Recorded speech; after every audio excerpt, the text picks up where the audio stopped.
दखल के मामले में आपके पास जो रास्ते हैं वो रास्ते क्या सब हैं कि अगर आपके पास जो है, मान लेते हैं जो भी जमीन है, लेकिन उसमें से कुछ ऐसी जमीन है जिसको देखते होंगे तो इसका कागज जो है, इसका जो डॉक्यूमेंट है आपको आपके या आपके पूर्वज के नाम से शो करता होगा। यानी ये जमीन आपका दिखा रहा है, आपके पूर्वज के नाम से दिखा रहा है। कहने का मतलब साफ साफ ये है कि इस जमीन का टाइटल आपके या आपके पूर्वज के नाम ही है, लेकिन ये जमीन आपके पास नहीं है। आप जब देखते हैं, आप जो है जब जानकारी प्राप्त करते हैं तो पता चलता है इसको तो कोई और इस जमीन का उपयोग कर रहा है। यानी उपयोग जो कर रहा है ना, उपयोग कोई और कर रहा है। तो साफ साफ आप कह सकते हैं कि जो व्यक्ति उपयोग कर रहा है, आप उससे जाकर मिलकर ये पूछ सकते हैं कि आपके पास इस जमीन का जो है कागजात क्यों नहीं है, इसका जो डॉक्यूमेंट है वो तो मेरे पास मौजूद है। बात को समझना बेहद जरूरी है। आप जाके उस व्यक्ति से पूछेंगे कि इसका कागजात आपके पास नहीं है, इसका डॉक्यूमेंट तो मेरे पास है। अब वो व्यक्ति आपको हो सकता है कि या तो अच्छे से बात करे या उसको लग जाए कि नहीं अभी तो ये जमीन कहीं मेरे हाथ से चली नहीं जाए, वो आपको धमकी दे। बहुत तरह की बातें हो सकती है, लेकिन इस तरह का जो एक तरह से जमीन कोई कब्जा करके बैठा हुआ है वही कहलाएगा अवैध दखल। यानी वो व्यक्ति जो आपकी जमीन पर है वो उस जमीन को अवैध दखल करके बैठा हुआ है। अब इस तरह का जो मामला चलकर सामने आता है, इस मामले में आपको करना क्या पड़ेगा, कहाँ जाना होगा, किससे मिलना होगा, समझने का प्रयास करेंगे। तो देखें, सबसे पहले कि अगर ये जो ज़मीन है आपका, मान लेते हैं ये आपकी निजी ज़मीन है और ये जो निजी ज़मीन है, ठीक है,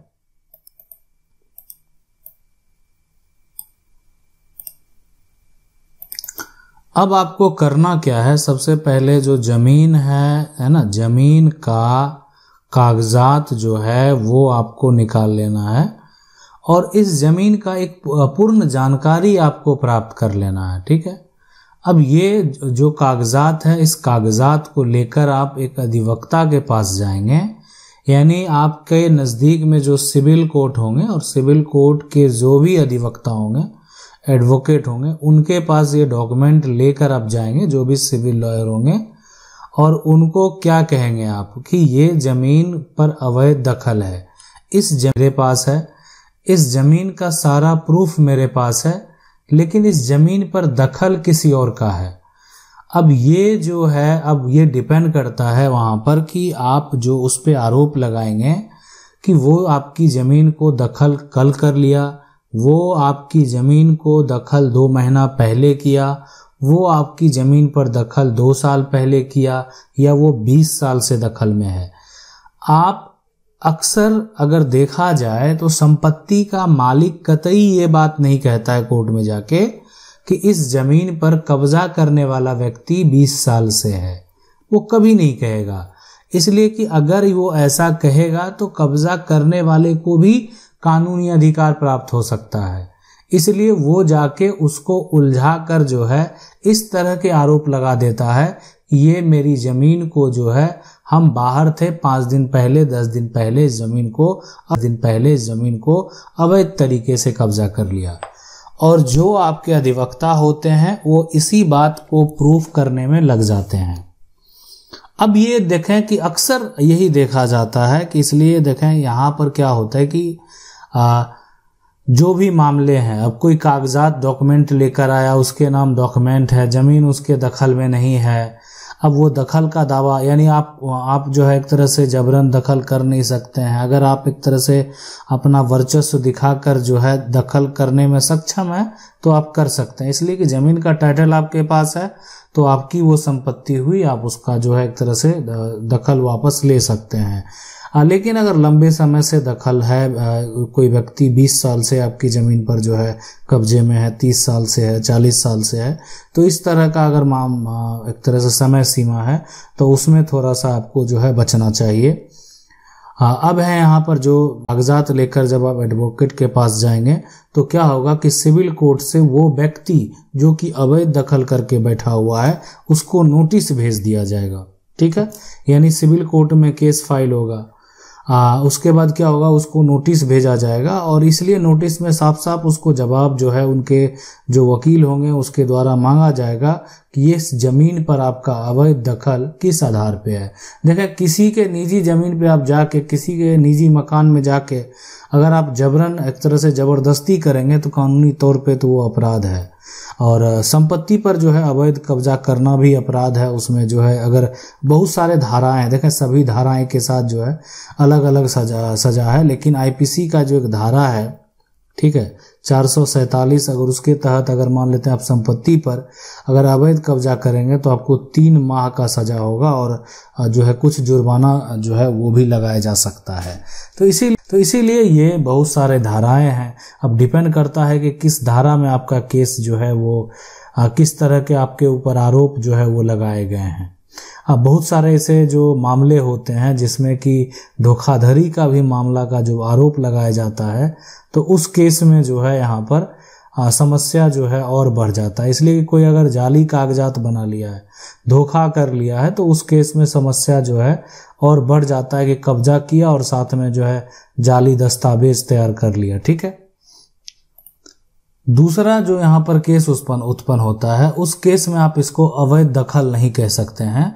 दूसरा ये होता है कि जिसके पास ये दखल है ना, ये आप समझ लें, जिसके पास जो है संपत्ति का दखल है, संपत्ति जो है संपत्ति का दखल है, ठीक है, अब वो उसके पास कोई कागजात भी है ना, उसके पास कागजात भी है।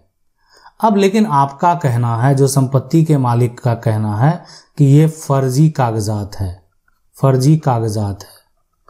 लेकिन इस फर्जी कागजात को आपको प्रूफ करना होगा। अगर आपको भी लगता है कि नहीं ये जो व्यक्ति है वो गलत तरीके से, यानी जो आपकी ज़मीन को उपयोग कर रहा है वो गलत तरीके से फर्जी कागजात बनाकर जो है आपके ऊपर आरोप लगाया, एक तरह से उस संपत्ति का दावा पेश कर रहा है, तो देखें फर्जी कागजात वो अगर बता रहा है तो आपको भी साबित करना पड़ेगा कि वो कागजात फर्जी है।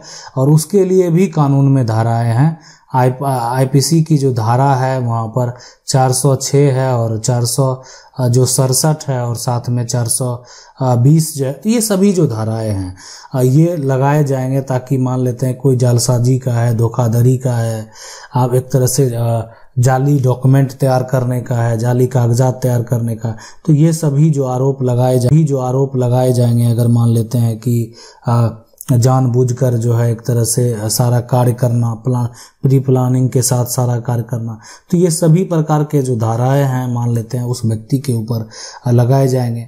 अगर वो आरोप साबित होता है तो फिर उसको जो है सजा भी हो सकता है, साथ में जो है एक तरह से वो जुर्माना भी लगाया जा सकता है। इसलिए किसी की प्रॉपर्टी है, किसी की ज़मीन है, आज वर्तमान समय में अगर देखा जाए तो ज़मीन का असली मालिक कौन है, अगर ये सवाल एक वर्ड में पूछा जाए तो ज़मीन का असली मालिक वही होगा जिसके पास ज़मीन का जो है वो टाइटल है। यानी वो टाइटल जो है गलत हो, ठीक है, और या वो टाइटल सही हो, जमीन का असली वर्तमान में मालिक कौन होगा। कानून के नज़र में आज एफआईआर आप करवाएंगे तो गलत हो या सही हो, जमीन का जिसके पास टाइटल है वही अपना दावा पेश करेगा। रही बात कोई गलत तरीके से, आप कहेंगे कि उसके पास जमीन का टाइटल गलत तरीके से है, तो वो गलत जो है प्रूफ करने, गलत साबित करने का, जो साबित करने का काम आपका है कि आप उस दस्तावेज को, उस डॉक्यूमेंट को, उसके द्वारा दिए गए स्टेटमेंट को आप जो है कोर्ट में गलत साबित करें। इसलिए कि वर्तमान में उसके पास डॉक्यूमेंट हैं, वर्तमान में उसके पास कागजात हैं और उस कागजात के आधार पर वर्तमान में जो है उसके पास टाइटल है। तो अगर एक सवाल पूछा जाए संपत्ति का असली मालिक कौन है, तो कोई फर्जी आधार पे हो या सही तरीके से हो, दोनों तरीके से अगर देखा जाए तो जिसके पास अभी वर्तमान में डॉक्यूमेंट मौजूद है, वर्तमान में जो सरकार को टैक्स दे रहा है, वर्तमान में जिसके पास जो भी है, हो सकता है जो सेल डीड है वो गलत हो, जो खतियान है वो फर्जी हो, तो वो सब कुछ गलत हो, लेकिन वर्तमान में अगर उसका नाम दर्ज है तो संपत्ति का असली मालिक वर्तमान में वही होगा। अगर गलत किया है तो आपको क्या करना होगा, सिविल कोर्ट में केस फाइल करके उसको जाली साबित करना होगा, उसको अवैध जो है करार देना होगा और उसको जो है कैंसिल करवाना होगा। यानी आपके पक्ष में अगर कोर्ट से फैसला होता है तभी ये जो है संभव है, अन्यथा वो जो है संभव नहीं है। आशा करते हैं वीडियो अच्छा लगा होगा। वीडियो को लाइक जरूर कर दें। चैनल को पहली बार देख रहे हैं सब्सक्राइब करके जो बेल आइकन है उसको जरूर दबा लें। मिलते हैं अगले वीडियो में, तब तक के लिए जय हिंद।